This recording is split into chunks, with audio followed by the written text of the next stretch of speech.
We don't want this falling on deaf ears. I can give you an email. You see the discrepancies here, and the office manager was like, "Yep, I get it." Dang it! We have gotten some comments saying, discrimination is a strong word. You shouldn't be throwing it out there.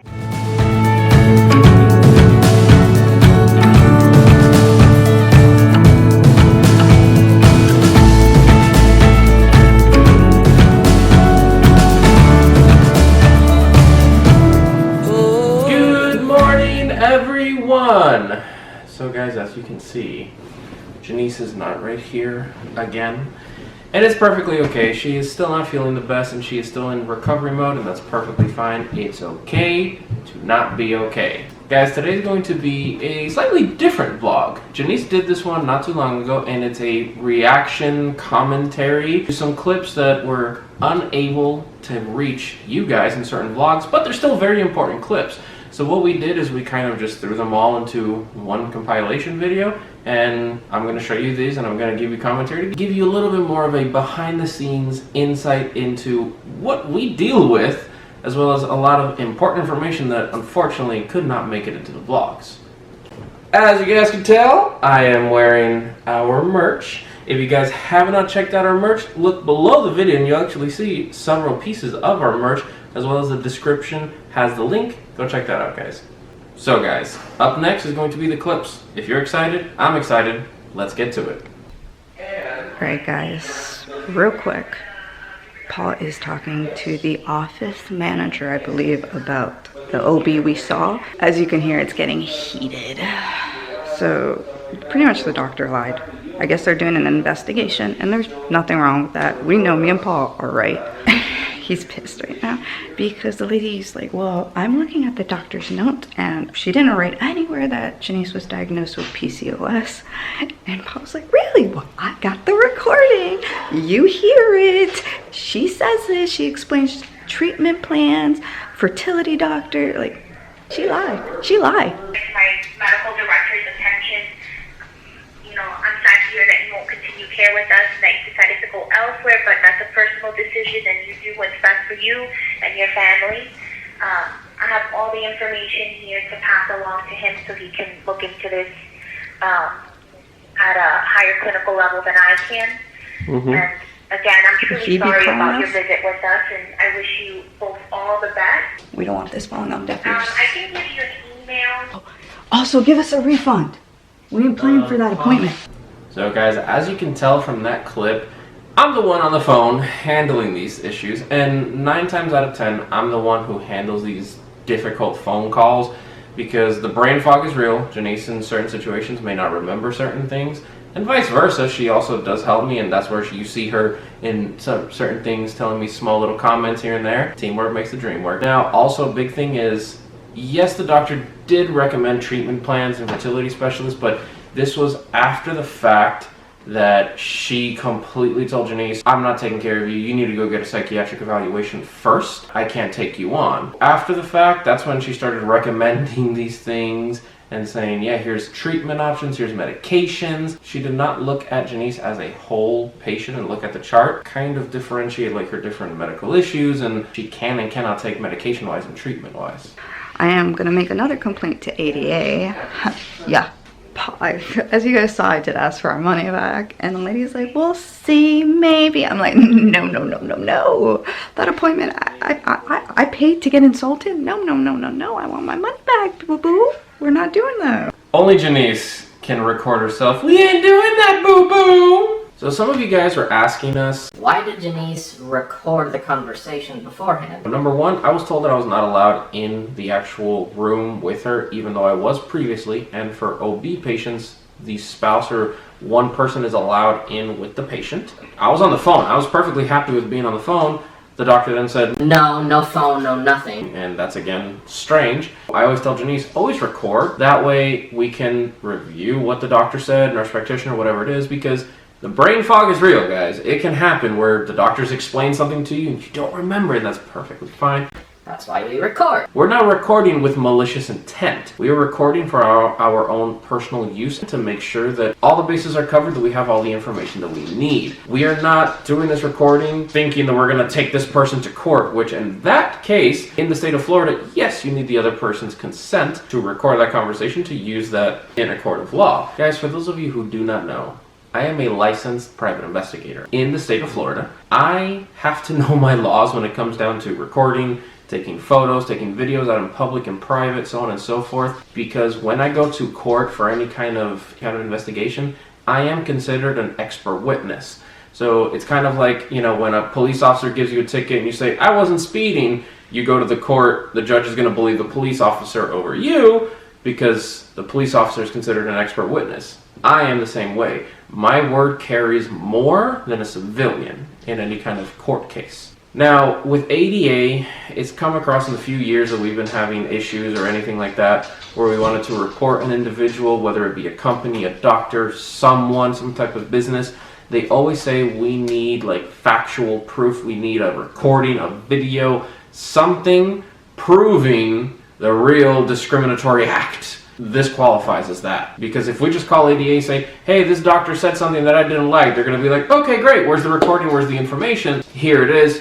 Perfect. They'll take all that into account and move forward with corrective actions ADA wants to do. But that's something that ADA has required from us before. They say we need like a video, audio, recording something. And that is what ADA has told us directly and what we have experienced communicating with ADA. I am trying and I'm still making an effort. And if I am trying and putting my 100%, why not give it a go? You know, to each his own. And if you don't understand my journey, that is okay. You know, everybody is different. And I have a heart to be a mother, and I would love to try to have at least one child through my belly. And if not, don't get me wrong, me and Paul do have a backup plan, and we're gonna look into adoption. A lot of people out there have said surrogacy. Guys, that's like a lot of money. Like, me and Paul are not balling like that. Like, I know we seem like we got money, but a lot of this stuff is like hand-me-downs, okay? Shh. So, as you guys can see, I have been on the phone for a while with this lady, and I wasn't trying to like really chew her out, but I wanted to get my point across that we are very frustrated and we are very upset by what happened at this doctor's office. She talked to me a little bit about what's going to happen in the next steps, that they are going to be asking the doctor what happened, asking the staff what happened, and try to get, you know, a better understanding from their point of view, like, hey, what did you guys do, what happened? And then obviously I'm telling them my side. Yes, there can be bias amongst them because the doctor can just be like, oh, don't worry about them, it was just a misunderstanding, and the staff can say the same thing, but there's a reason why we're saying all these things, there's a reason why we are complaining. And the way how the office manager made it seem like to me that she is very concerned, and I feel like maybe this has happened before. That's just like a gut feeling because they were taking me very seriously. She's like, I will give you a call back. We will make sure this is resolved 100%. So we are dressed and looking beautiful for you guys. Let me just say, I love Paul. We complete one person. There's certain things that he's always on top of and he thinks on his feet. While me, it's more of aggressive. You ugly! Kind of comeback. He has more of the intellectual comeback. Sorry, Orion's being silly. What happened on the phone for you? Are we told that the medical manager or whatever, the office manager, that the doctor had diagnosed Janice with PCOS, even though she did not educate us, did not say anything about anything, just kind of glanced over, yeah, you have it, and done. And the manager who you're speaking to, she's like, I don't see that in your chart. She did not put that she diagnosed you with PCOS. So we're like, well, she did, and she's like, okay, I understand, I believe you, but you know, like you could tell there was a hint of of doubt, like why would the doctor do that? And I was like, you know what? When one of the infertility specialists that the doctor had recommended or referred us to, which we told her we will do the referral, we will figure out the information of where we want to go. That office called me, and said, oh yeah, you know, because of her recent diagnosis of PCOS, we'll definitely be able to see her. And I was like, she wasn't diagnosed with PCOS. The OB didn't diagnose her, or they did, but she doesn't meet the criteria for it. And they're like, oh, okay, well, we'll be more than happy to see you. And I was like, okay, I'll give you a call back to schedule, and that's it. And the office manager's like, okay, I'm pulling up the referral here. And after a while, she's like, okay, no problem. Like, you can tell she stayed quiet because it was probably on the referral, but not in the office notes, which is a big no-no. And Paul said it. He was like, you see the discrepancies here. And the office manager was like, yep, I get it. Dang it. And we're like, your doctor is crazy, not us. She is, and that was a team win for us. So one of the owners of all the offices, he's the medical director there. He's a doctor as well. He's the one who handles like the higher situations like this. And she's like, these emails go directly to him. She's like, I will pass along all this information to him. If you want to go ahead and email him, you're more than welcome to. I also told her about the refund for her copay. Yeah. Which she's given us. I was like, I'm not paying for an appointment I got insulted with and got all my concerns thrown out the window. No, thank you. Mm-hmm. And she's like, I'll talk to the billing manager, and she's like, I'll get that for you. I'm like, dang straight you will. So guys, as you just saw, you see the issues that we had to deal with this doctor, with the office. And again, there were hints of doubt from the manager. But then once I started stating 1, 2, 3, look at everything that happened, you could tell like her demeanor over the phone changed. Like she's like, we messed up. I'm not trying to chew her out because she's not the one who actually did anything to us, but making sure that she understands that we are frustrated. She was super apologetic because with everything that I told her and what she looked up, she realized what we are saying is 100% the truth. Now comes part 2 in the continuation of making sure that this does not fall on deaf ears, because I want to make sure that this does not happen to anybody else and that the correct people are informed of the situation. And we are placing a complaint towards medical director of the office that has discriminated against Janice from the OBGYN. And they say that this email goes directly to the director. He's the one who handles these issues. So I have been taking about 20 minutes writing this email. I'm writing it out very detailed to not forget or leave anything out. And oh boy, is this dude in for one hell of a surprise. You have like 5 paragraphs already. It looks intense. This is when he reads it, and if he calls me, there's nothing else to explain. Everything is right there. You know? Like point blank and simple. So as you can see, I was hard at work. My little fingers were hard at work typing that email, and it did end up being almost, it was like 4 full pages, and on the 5th page it was about like a 4th or a 1/3 of the way through. So I wasn't trying to make it super long and hard and, you know, really chewing someone out, but I wanted to make sure that everything is laid out from step 1 to step 10. Everything is there, everything that happened, all of the issues that we had, so that again, there's no guesswork, and there's nothing that then he's gonna call me and then I got to be explaining everything over again for another hour and take up his time, my time. I was just like, you know what, let's just send this really long email, and when they see that shock of a 5-page email, hopefully that gets to them a little bit. We have gotten some comments saying, discrimination is a strong word. You shouldn't be throwing it out there. let me ask you a question. Paul's about to get technical. Oh gosh, let's see if I could keep up. So when it comes down to discrimination, again, some people, like Jenny says, that people are like, oh no, that's a very strong word to be throwing out there. It is a very strong word. But what if somebody took a look at your chart, looked at your medical history and goes, there's just something wrong with you, I'm not going to treat you. But in a gross, disgusting, you know, disrespectful rude demeaning manner. Yeah. You know, to the point where you need to go get a psych evaluation. Okay, so if I get it and I'm cleared, will you then treat me? Yes. So that means that she is discriminating against you, saying that it's in your head. So why do I have to then go to all these other doctors to then prove you? What I have here is these notes from other doctors that if you want, you can contact them. Yeah. I gave her all that additional proof as well, so. We have letters from her cardiologist, we have letters from the gastroenterologist, we have letters from all the doctors who say, hey, this is the condition she has, this is what I have treated her with, this is the diagnosis that I've given. So that when we go to another doctor, here's your information. If you want them, call it. Imagine a doctor saying, it's not normal for someone your age to have this. Okay, I get it. It's not common for people to have chronic illnesses at such a young age. It is not common. Sure. But do not use the word normal, because it's not normal. So what is normal? Everyone's different in this world.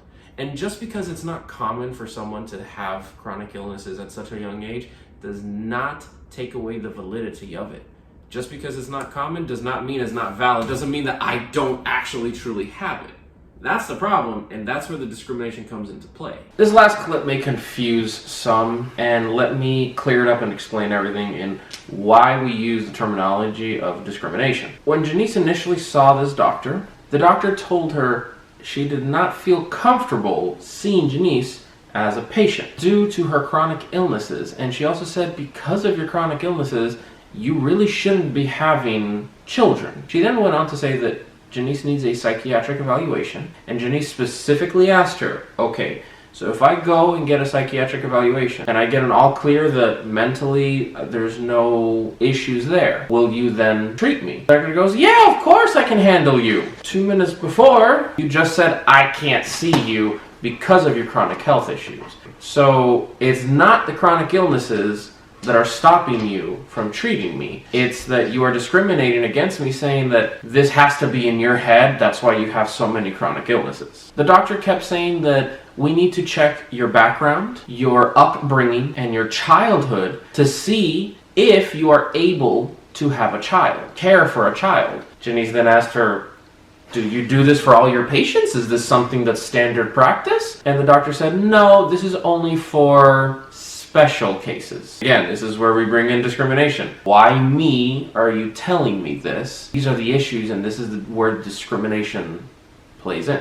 So guys, all in all, that doctor is not going to be part of our medical team, and it's not a big deal. There's plenty of other doctors out there that will take us seriously and will actually take Janice's health into consideration and make sure that Janice is well taken care of. You know, she was flip-flopping back and forth, and we don't need that kind of negativity and variable of the unknown and unprofessionalism when me and Janice are trying to have a child. But when it's something this serious of bringing a new child into the world, can't really have that. With the doctor flip-flopping back and forth, it was really confusing to us because at one moment she doesn't have PCOS, at the other moment she does. At one moment I can't treat you, at one moment I can. This flip-flopping back and forth is just not gonna work out. So guys, as you can see, we went through a lot with this doctor's office, unfortunately, but we always have to keep moving forward. One thing that I do not like it is when doctors or medical staff say, this isn't normal for someone your age. I get it. That it's not common for someone my age, your age, whatever it may be, to have certain chronic health issues, but that doesn't make it any less valid. And that's something that I'm huge on, because again, I hate that, basically that discriminatory factor, that fact that is going to make it harder for you to get treatment because, oh, just because you're 20 and this doesn't happen to people in their 20s, you're fine, you're good, don't worry about it. That doesn't make sense. That person who's 20, 15, 30, whatever it may be, actually has that illness and is suffering from it daily and needs treatment and needs help. Guys, this is part 1 of this reactions that we do with the doctor videos behind the scenes. We are going to have a part 2 coming out very soon as well, so stay tuned for that, where we go into more depth on other behind the scenes videos that have never been released, and again, more issues with doctors and stuff like that, so that we can kind of clear the air and give people a better sense as to what has gone on, because we did get a lot of questions in some of these vlogs of what happened, why did this happen, and that's why we have these reaction videos, so we can give you guys better insight. Alright guys, that is going to be it for this vlog. I know that this one was a little bit different, but we want to share these behind the scenes clips with you guys so you get a better picture of what we have to deal with. I know Janice is not right here right now for this video, but we will be doing a few more of these reaction videos. Janice will be joining me, but again, today she's not feeling the best, so we're going to let her sit this one out and rest up. Please do not forget to like, share, and subscribe, guys. It truly means a lot to us, and it helps our channel get that much further out there. I see the subscription numbers are going up, and it really helps because then our videos get recommended to more and more people, and we want to spread as much awareness as possible to help as many people as we possibly can. Guys, in the description below, you will find links to our merch store. If you guys haven't checked that out, click the link and check it out. We have tons of cool designs, lots of awesome stuff, as well as new designs coming very, very soon. We also have links to Orion's Instagram, so you can check his service dog journey, as well as our Patreon. The Patreon is another platform that we use where we give behind the scenes content, Patreon only vlogs, one-on-one Skype sessions with us, the Raw Life family. If that's something that you guys are interested in, check the link below and go on to Patreon. So guys, that's going to be the end of this vlog. Thank you so much. We truly appreciate all the love and support. I've seen all the comments and overwhelmingly positive. Absolutely love it. Thank you guys so much. So for now guys, adieu and good night.